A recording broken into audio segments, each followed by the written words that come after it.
Welcome back to Shul Lights. Today we got the Olight Baton 3 Pro, which really addresses the issues people had with the Warrior 3S in the last video I released. If you follow my channel, you might know that I recently released a video where I said the Warrior 3S is the best EDC on the market, period.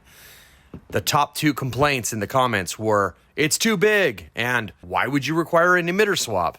Well, Olight just solved that with the Baton 3 Pro. Listen, I still love this light. This is the one that is in my pocket every day right now. It's got a huge battery, 21700. It's efficient. The UI is chef's kiss. It's the best light that I have at the moment.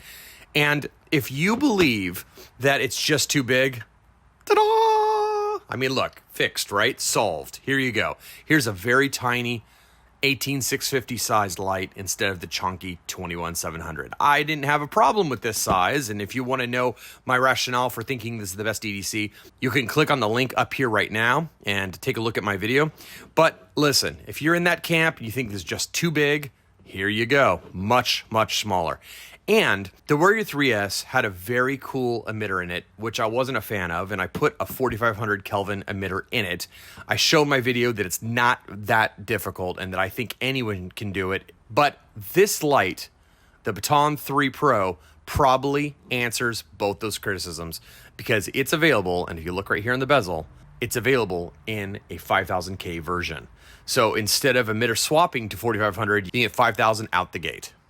Before I go any further, I want to state that there's going to be coupon codes and affiliate links in my description if you want to purchase this light. I do think this is a very excellent light. I also want to mention that if you purchase between the 20th and the 23rd of the month during OFAN Day, that's a 3-day period, one lucky customer is going to get their order for free. That's right. If you place your order between September 20th and September 23rd, randomly, one order will be selected for a free conversion. That means that whatever you ordered, it's now free for you. I'll have a video announcing the winner on the 24th. All right, let's take a quick look at the UI. So it's got a side E switch, and you press to turn on, and then you press and hold to go through the modes. And again, it's press just to turn off. Very simple, very easy to use. If you want moonlight from off, you just press and hold. And the moonlight you get, so you can barely see it on my camera, is excellent. It's about 1/10 of a lumen, and I applaud Olight for that. Moonlights, if they exceed a lumen, I don't think they're really a moonlight. But at around a lumen, I'll accept it, but I think it's bad. I want my moonlight to be about 1/3 of a lumen or lower, and this is 1/10 of a lumen. It's stellar. When you turn it on, if you go to high and then double tap, you go to turbo. The moonlight is memorized. The turbo is not. If I press and hold and get moonlight and turn it off, then when I turn it on again, back to moonlight. I love that, because that makes this light a very easy to use bedside table light. And there's two hidden sleep timers, one for 3 minutes and one for 9 minutes, which again makes it an ideal bedside table light.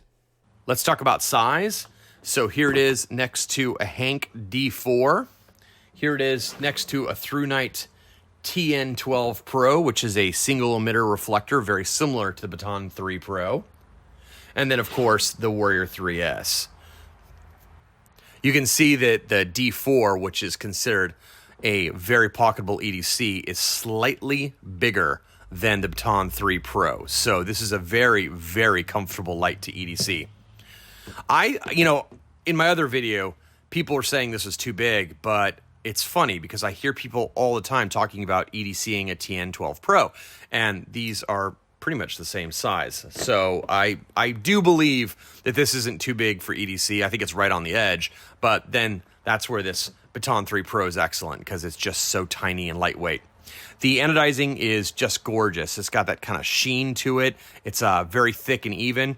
And I love Olight's blue accents all over the light.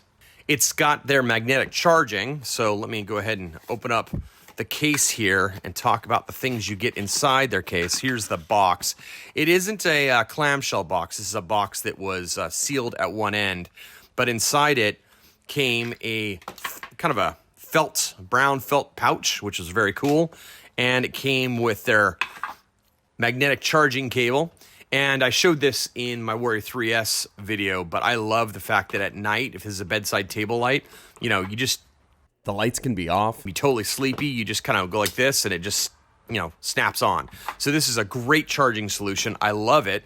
People complain sometimes about it. They say, oh, it's non-standard, it's proprietary. And it is.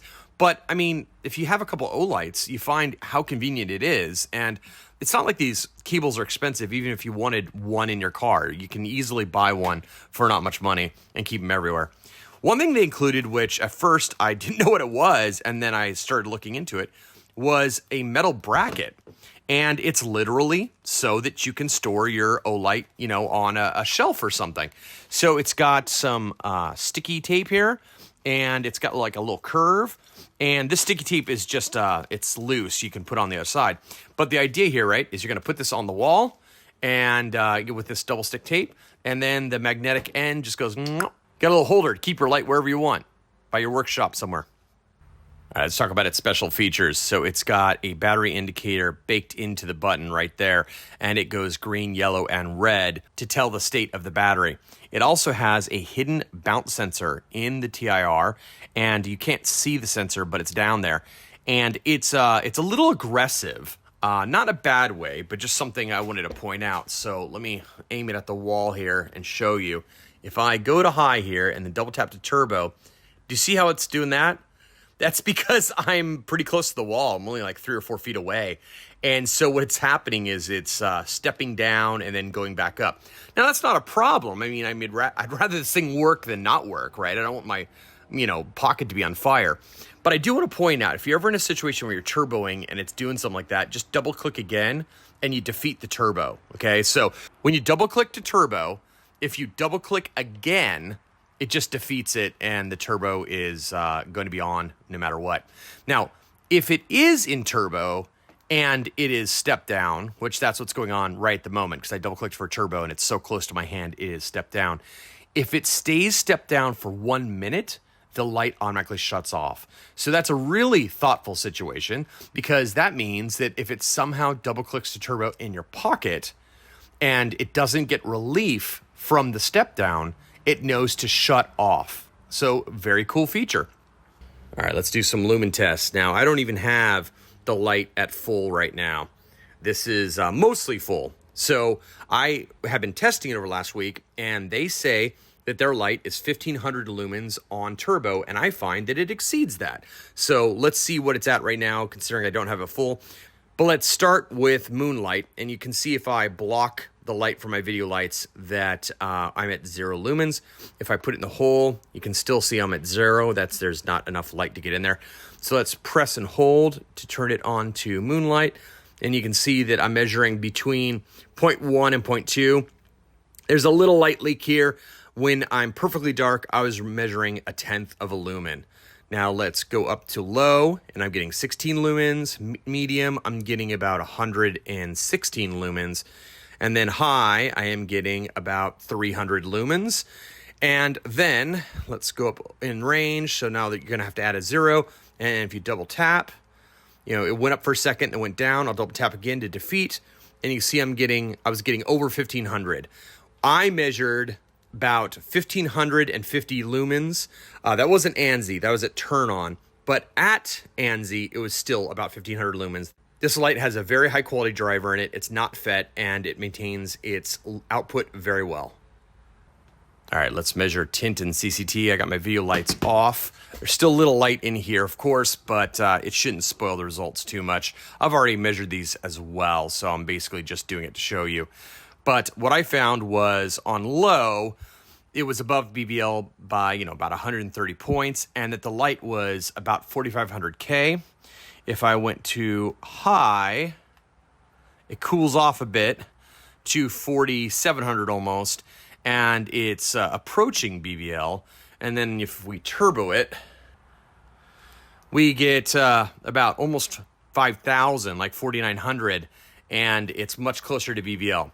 So it is a low CRI emitter, which if you've If you've listened to my channel before, you know that CRI is actually not one of my top concerns. The top two concerns I have is CCT and tint. Tint is what makes the light look good. And if it's greenish, it makes the light look objectionable. So let me state that with the mod I did on this one, it came out dead neutral at all levels and 4500, so that's exactly what I wanted. With this one, the CCT is exactly like I want, between 4500 and 5000, but it is a little bit above BBL, and that's not super awesome for me.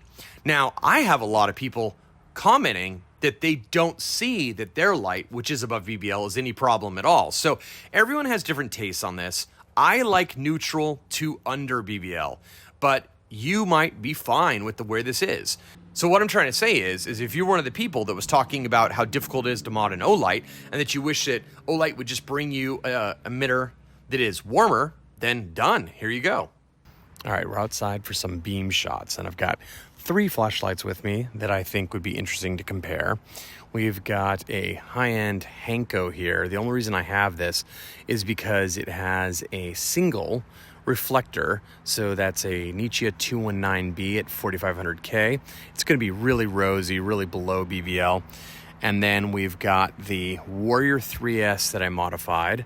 And this one, it started out as an SST 70, so it was really blue, but now it's got an XHP 50 in it, which is a 90 CRI 4500K and very neutral emitter. That's what's in it. And there's its tier, or its TIR. And then we've got the star of the show right now, which is the Baton 3 Pro, which has its neutral white about 5000K emitter in it. And what I'm going to do is I'm going to go ahead and lock exposure.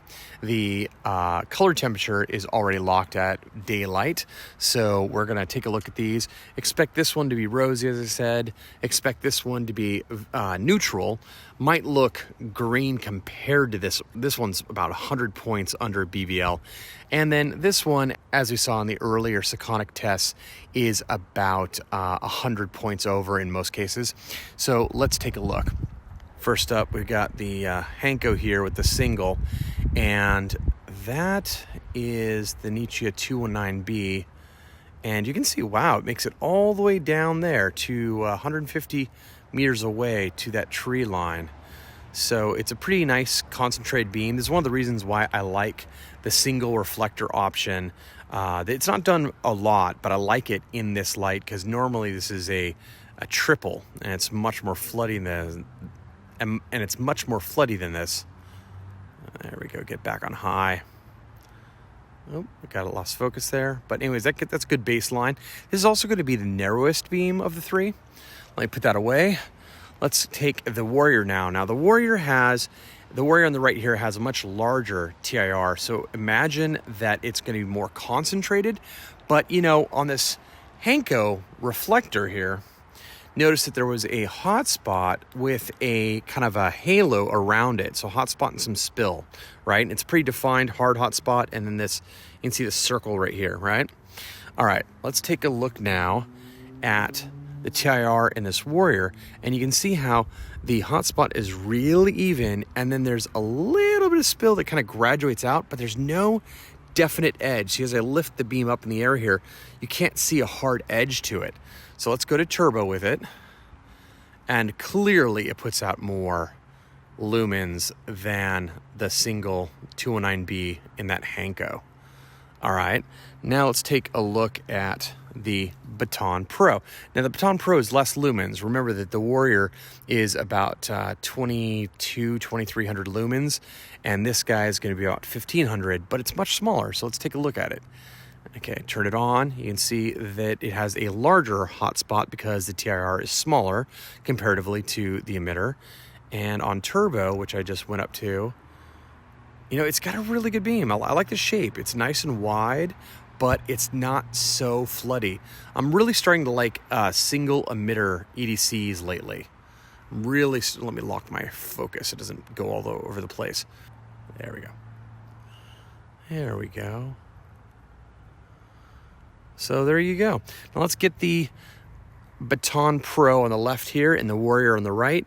And let's do them against each other so you can see any color or tint differences. So let me make sure I'm on high. So you can see that the Warrior on the right here is definitely more neutral than the Baton 3 Pro. So, but remember, I modified this. I opened it up and took the emitter out. So this started much cooler and much greener also. So this is a stock offering by Olight, and I applaud them for allowing us to get neutral white emitter options and not forcing us into a cool white emitter. So thank you, Olight, for doing this, and I believe that this is going to be a big hit. All right, guys. This is a great light. If you want to purchase it, look down below for a coupon code and an affiliate link. And don't forget about OFAN Day. Any orders between the 20th and the 23rd are automatically entered into a drawing for my channel, where one lucky winner will get their order converted to free. Now, that's going to be announced on the 24th. I'll have a separate video for that. So, final thoughts. This light is really good. I mean, it's a great shape, great size. The UI is really nice. I love the charging. I think that I love the Warrior 3S so much, and I will say that one thing I miss about the Warrior 3S on this light is the tail switch. So there's no tail switch on this one. However, I think that it addresses the two main concerns that people that weren't me had. So for me, I still love this light. This is my light. This is my pick. But I don't think it's too big. I love this tail switch. I love the momentary on it. I love the fact that I got a side with a little readout. It's just such a great light. But people were complaining that it was too darn big. And they were also complaining that how can you expect me to emitter swap it? Because that's what I did. I emitter swapped it. Well, then here we come. Baton 3 Pro. Very tiny, very svelte. Comes with a neutral white emitter right away, warmer than that 7000K that you normally get. So this should address all the issues that people had with the Warrior 3S. So I think if you're me and you don't mind swapping, I still think swapping is good because this light is easy to open up. This light seems to be pressed. I have not even attempted to open it yet, but I'm going to just state that this doesn't look like it's going to be easy. This does not look like a screw-in bezel to me at all. So I think that if you're buying this light, you should buy it the way it is. And I think that's what people were asking for from my last video. They were saying, how dare you make me buy a light that you then intend me to open up and alter it? Well, here is the light you've been asking for. The Olight Baton 3 Pro. Thanks for watching, guys, and I'll see you in the next video.